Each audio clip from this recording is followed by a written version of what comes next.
The Sony ULT Wear is a new line of Sony headphones that doesn't replace their flagship tier Sony WH-1000XM5 headphones, but sits one tier below it, and comes with a ton of options for a ton of bass if you want it, and still has a lot of great features that you expect from a Sony headphone like ANC, but without those awful naming conventions. Sony ULT Wear is way easier than Sony WH-1000XM5, so good job, Sony. Good job, yay! In this review, you'll hear some objective tests of the mics, samples of how the ULT feature works and how it changes the sound, and some comparisons with the Sony WH-1000XM5, so you should be able to find out which one is the best choice for you. This is my review of the Sony ULT Wear. The design of the ULT Wear continues a similar design aesthetic that we have seen on the Sony WH-1000XM5. We have that ear cup design and that clean look. When putting them side by side, you can see how they got to the $200 price point compared to the XM5's $400 list price point. It's less premium than the XM5. Overall, the fit and finish are the clear differences. Instead of the pleasing soft touch finish found in the XM5, it has a matte finish plastic. And the padding along the headband isn't all wrapped in vegan leather, but well, more rigid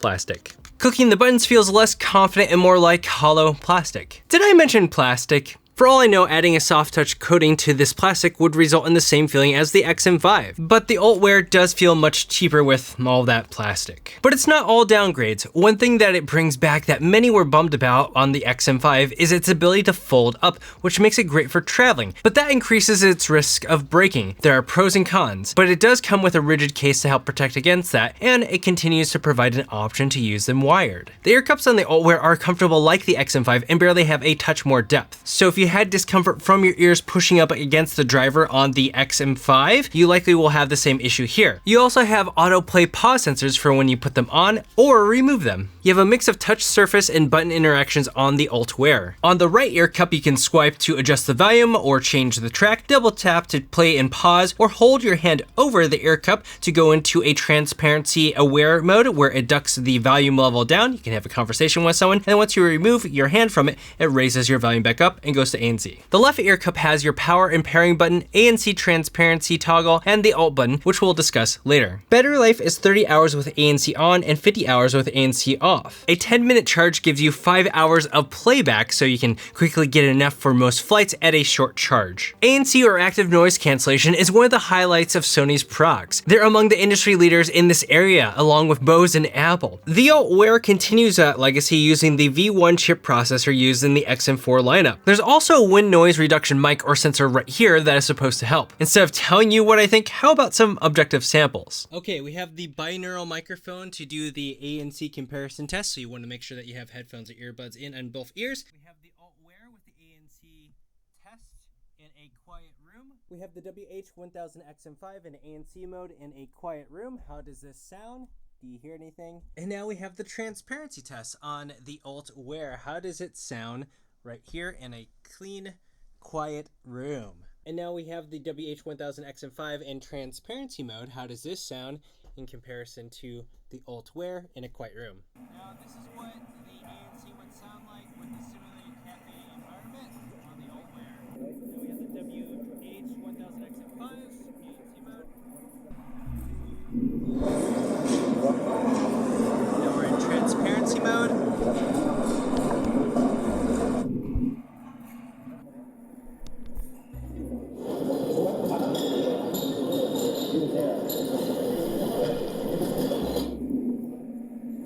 Now we have a fan test that's directed directly at the left ear. This is an ANC test with the wind or the fan blowing directly at the left ear cup. Do you hear any sort of distortions or anything like that? Now we have the WH-1000XM5 in ANC mode with the wind fan test here. This is what the transparency mode sounds like on the ULT Wear with a fan directed directly at the left ear cup. Are you hearing any sort of noises? I hear some in my monitoring over here. The little rustling here, but we have this little thing right here on the side that is supposed to help with anti-wind noise. Ooh, there's a lot. Now you can definitely tell that the anti-wind sensor on the ULT Wear is doing a lot. I'm hearing a lot of noise on the WH-1000XM5. Pretty crazy.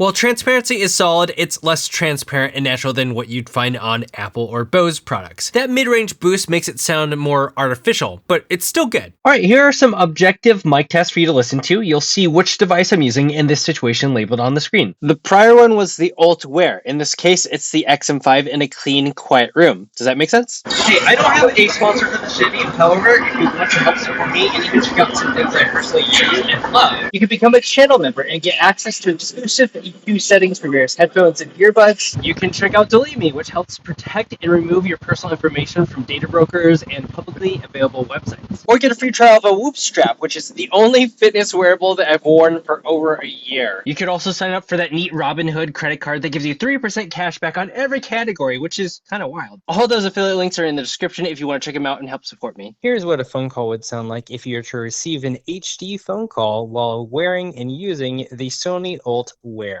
How do you think it sounds? Here's what it would sound like if you were to receive an HD phone call while wearing the Sony WH-1000XM5.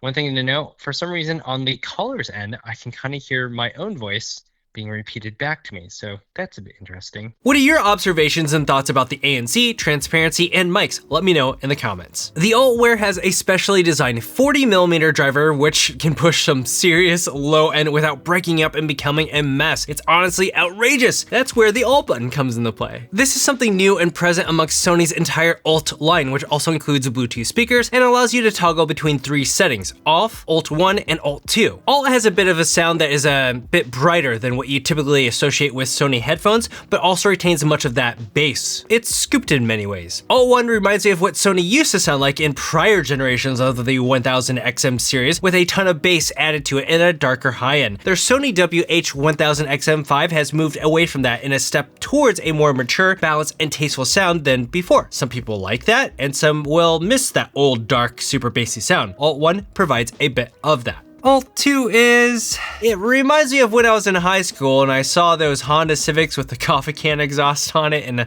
massive subwoofer inside the trunk. Imagine you're inside the trunk. This is like the Beats if you added Beats to the Beats. A lot is going on. It feels like a subwoofer is in my nose. Here's a sample to give you an idea of how the different settings change things.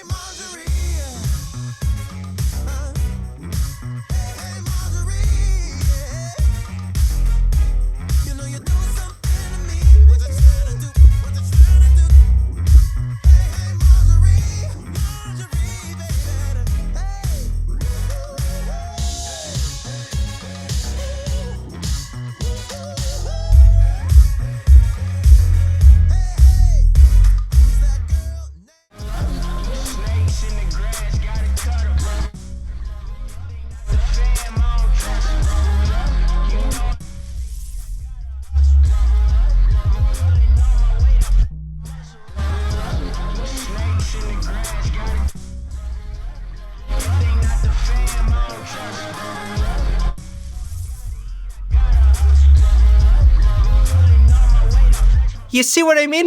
That's a lot of bass. And how it's tuned primarily caters to a minimal set of genres like hip hop and electronic music. When I listen to something like metal or something that needs a tighter or cleaner sound, the low end loses control and it sounds like a massive rumble rather than a nice tight slap from a kick drum, and all that rumbling seems a bit limiting to me. So is the Sony ULT Wear for you, and what are my thoughts? If you've been around this channel long enough or decent at reading body language, you can probably tell that the Sony ULT Wear is not for me. It's not my taste and not something that I would personally use, but my job as a reviewer is to be empathetic. Think of who this is for and find the factors that would make this for or not for you despite my preferences. So here are some things to consider. If you're more of an audiophile or audio mixing engineer like me who likes a more balanced sound, the ULT Wear is not for you. If you love having tons of bass and want to feel it pumping larger than life and to become one with the deep bass, then the ULT Wear is for you. If you like that older Sony sound that is darker and bassier than their recent releases, the ULT Wear may be a good fit. If you like listening to various musical styles, including ones with a tighter, more percussive sound like metal, funk, or gospel, the ULT Wear is not a good fit for you. If you honestly couldn't tell or care about the difference in sound quality between an audiophile headphone or a pair of headphones given to you on an airplane and want an affordable pair of headphones with great ANC, decent transparency, and mics at a solid price, then the ULT Wear is a good choice. While the Sony ULT Wear is not for me, I'm glad this option is available for people who are not like me. Maybe that's you. If it is, you can find affiliate links to pick up a pair using the link in the description, which helps support the channel. If you're looking for more options for headphones, I have an awesome playlist of audio reviews and comparisons in the playlist here. Millions of people like these videos, so check it out. Thanks for watching. This is Tech Today. Until next time.